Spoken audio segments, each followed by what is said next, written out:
ready na kayo? Halika na sa palengke! Nagsimula na ang takbuhan ng ating mga cook para mamili ng rekado para sa kanilang betute.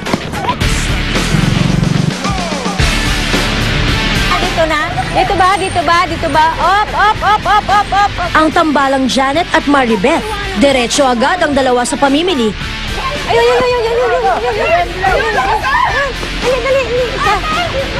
Teka, kala ko ba bili? Eh, hingi na yan eh. Parang awa mo na at kunin mo ka. Sama silin pula. Silin pula! Hindi, silin pula! Labuyo! Labuyo! May gata! Si Julius, inunahan na ang partner niyang si Shoni sa palengke. Inisip ko na yung physical appearance niya, parang hindi siya makakatakbo. So, ginawa ko lahat. Tumakbo ko ng mabilis. Ang bilis niya, grabe, hindi ako makahabol. Doon ako nahiya sa kanya. Pero ilang sandali pa, nag-abot din sila. Eto naman sina Bernie at Gilbert. Nung una, sweet na sweet. Hati tayo dun sa Ikaw 100 tayo, budgetin natin. Pero bigla yatang nagbago ang ihip ng hangin. Ano ka ba? Ay, tatanong ka ba? Ano ka ba? At alam mo pa paano magluto ng betute? Si Gilbert, nakakapagtimpi pa.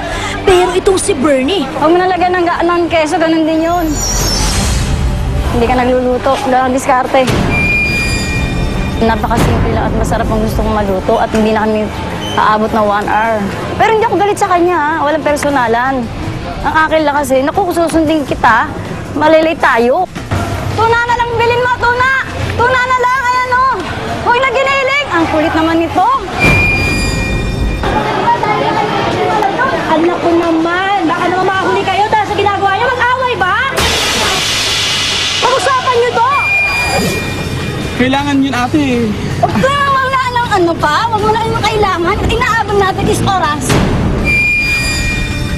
Hindi yun kahit pa kung kailangan natin yung ingredients. Naku, ay maniwala sa akin. Makinig ka magantay ng teamwork, unity.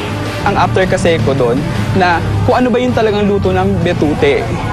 Hindi yung gumawa kami ng sariling version. Sina Maribeth at si Janet kaya, patuloy ang success sa kanilang diskarte? Ito ka! Asan niyo dito, Leo? Magkano yung magkano? 7 Kuya! Sana. Sa kalaki, kuya! Oo. Dagdagan mo pa, kuya! Oh, para magluto kayong palaka, kuya! Dagdagan mo pa, kuya! Aba, beg and borrow pa lang style nitong mga to. At sineswerte yata sila. At may kiss pa.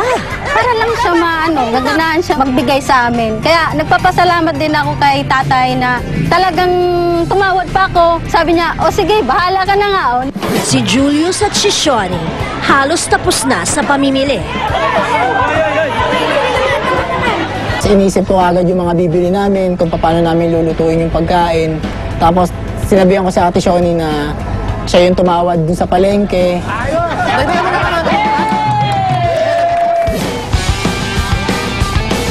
Sa kamamadali ng dalawa, may nalimutan tuloy silang bilhin.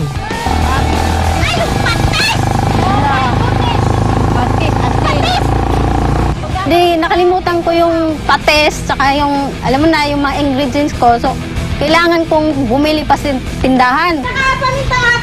Bitsin! Ano challenge? Channel 7. Channel 7. Uy, teka, bayaran nyo naman yan.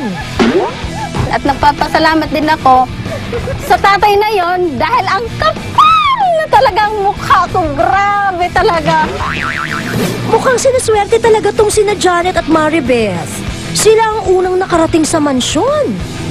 Kuya, dito lang. Salamat. Kuya, alam mo na lang. Kuya, pwedeng thank you na lang, kuya. Kuya, kasi 100 lang pero namin, kuya. Oy, magbayad naman kayo. Nagawin natin.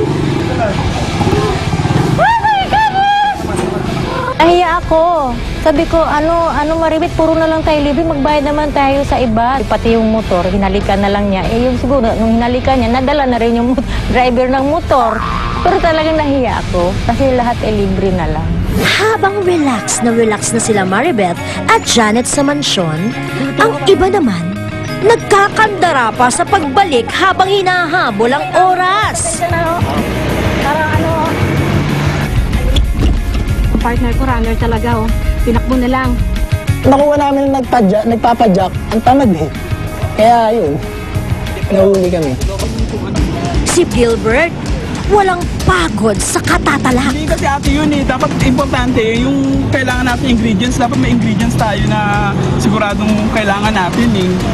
Hindi mo ako naintindihan eh. Individual talaga eh. Isa-isa na ring nagdatingan ng iba't ibang mga kusinero at kusinera.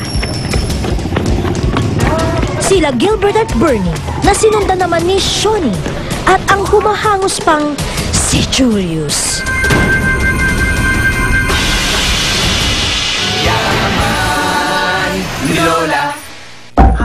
Abangan, oras na para masubukan ang kanilang galing sa lutuan. Iluto ng betute!